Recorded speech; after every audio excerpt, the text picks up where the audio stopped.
Cuentos, mitos y leyendas fantásticas de los celtas de la antigua isla de Irlanda, en el Atlántico Norte.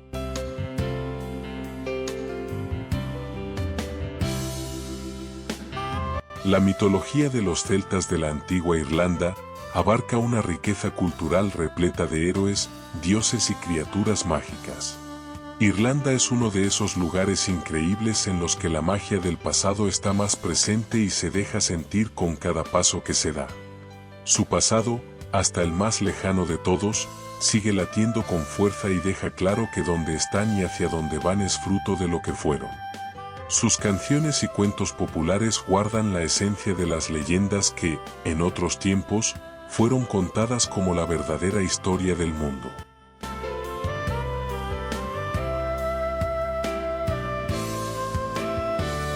Debemos aclarar que, en sus momentos de mayor esplendor, los celtas llegaron a estar presentes en prácticamente toda Europa, desde las Islas Británicas y la península ibérica hasta lo que hoy sería Turquía.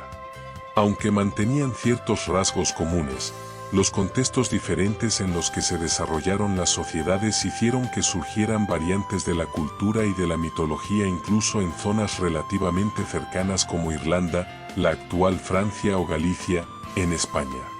Por lo tanto, aunque todas ellas pueden enmarcarse dentro de la mitología celta y llegarían a sumar más de 300 dioses distintos, podemos hablar de una mitología irlandesa definida y acorde a la situación y particularidades de la Isla Esmeralda.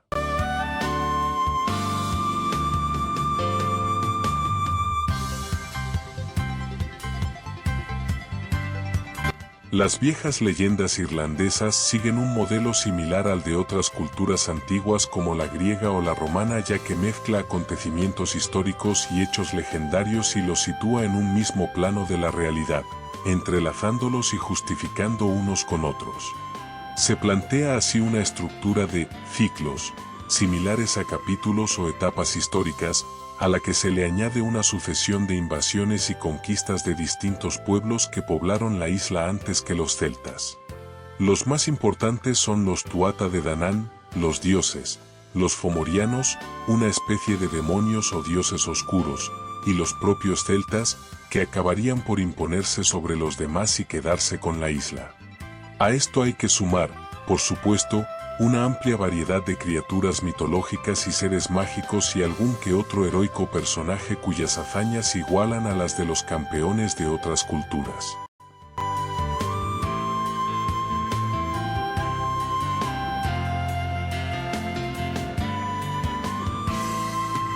La creación del mundo. En un principio, no existía nada salvo la tierra y el mar. De la espuma que surgía del mar cuando entraba en contacto con la tierra nació Eyocha, una yegua blanca que se alimentaba del fruto de un gran roble que había junto a la costa.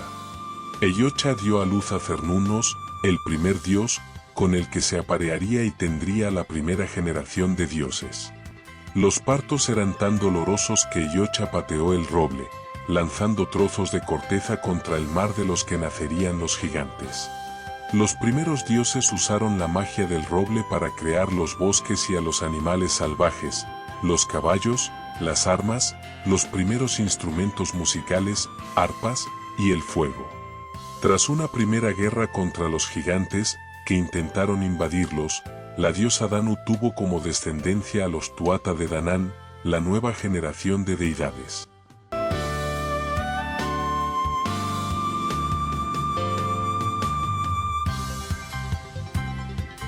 Los ciclos irlandeses. Los principales acontecimientos, héroes y deidades de la mitología celta están recopilados en los llamados ciclos, relatos que suelen datar de la Alta Edad Media y que son el resultado de la transición de la tradición oral a la escrita. El primero es el ciclo mitológico, que trata la creación del mundo y de los primeros dioses, así como las guerras de los Tuatha de Danann contra los fomorianos. El ciclo del Ulster y el ciclo feniano narran numerosas epopeyas y heroicidades de personajes como Cuchulainn o Fionn mac Cumaill y se corresponden con la llamada Edad Heroica. Por último, el ciclo histórico pierde en gran medida los elementos fantásticos y comienza a dibujarse como una crónica sobre los reyes y familias nobles de la isla.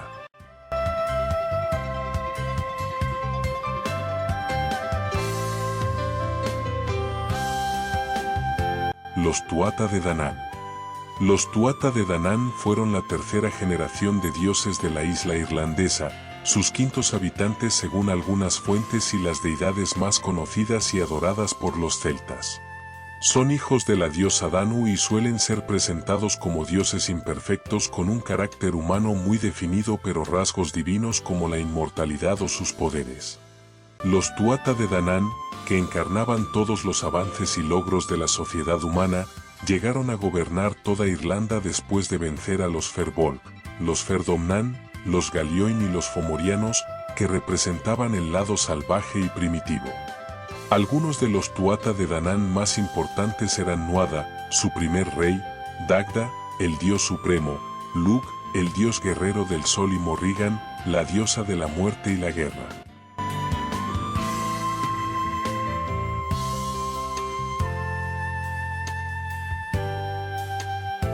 La conquista de Irlanda.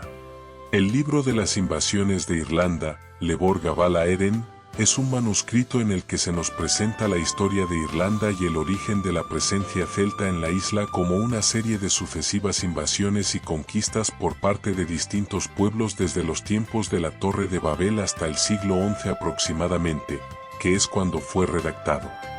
Dividido en 13 partes, el texto busca, de alguna manera, justificar la presencia y el dominio celta en la isla al tiempo que introduce elementos de su mitología como las guerras entre los Firbolg y los Fomorianos contra los Tuatha de Danann. Al final son los milesios, celtas provenientes de Galicia, los que llegan a las costas irlandesas, derrotan a los Tuatha de Danann y se hacen con el control de la isla.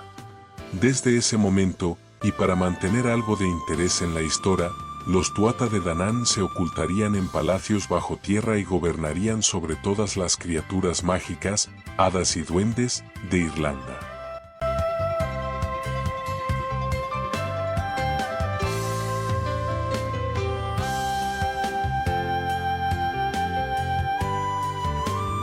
El arpa de Dagda. Dagda, literalmente, Dios bueno, era la deidad principal del panteón irlandés y el líder de los Tuatha de Danann. Se cuenta que, estando en ciernes la segunda batalla de Mac Tuiread contra sus enemigos, los Fomorianos, Dagda aceptó acostarse con la diosa Morrigan a cambio de que ésta le otorgara un plan de batalla con el que no pudieran perder. Mientras yacían juntos, una avanzadilla de Fomorianos entró en el campamento de Dagda y le robó su arpa mágica.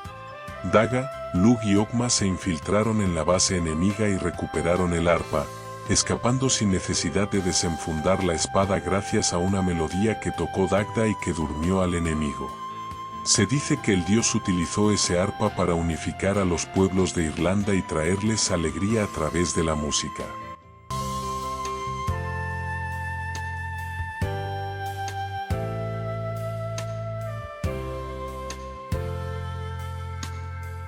La piedra de Blarney. Esta fortaleza del siglo XIII posee un misterio bastante peculiar, incluso en comparación con otros misterios y mitos irlandeses. En la parte alta de las murallas, a unos 30 metros de altura, se encuentra la piedra de Blarney, un pedrusco que concede el don de la elocuencia a aquel que la besa. Se cree que esta es un fragmento de la piedra de Scone, piedra del destino, sobre la que los reyes de Escocia eran coronados. Robert de Bruce, primer rey escocés tras su independencia de Inglaterra, la envió a Irlanda como un regalo por haberles ayudado a combatir contra Longshanks y su hijo.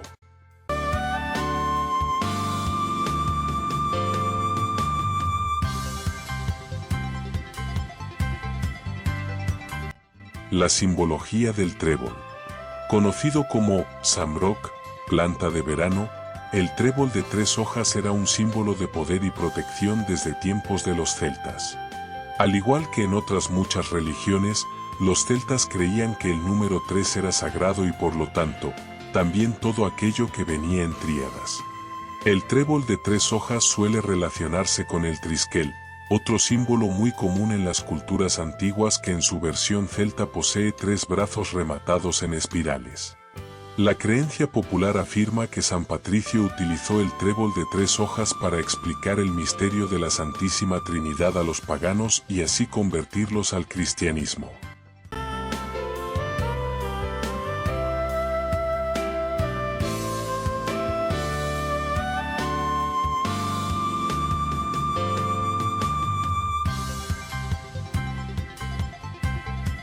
Hasta aquí llegamos con los mitos y leyendas de los antiguos celtas.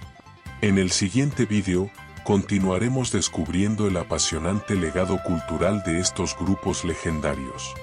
Si te gustó el vídeo, agradece con tu like, suscribe y comparte. Muchas gracias. Hasta pronto.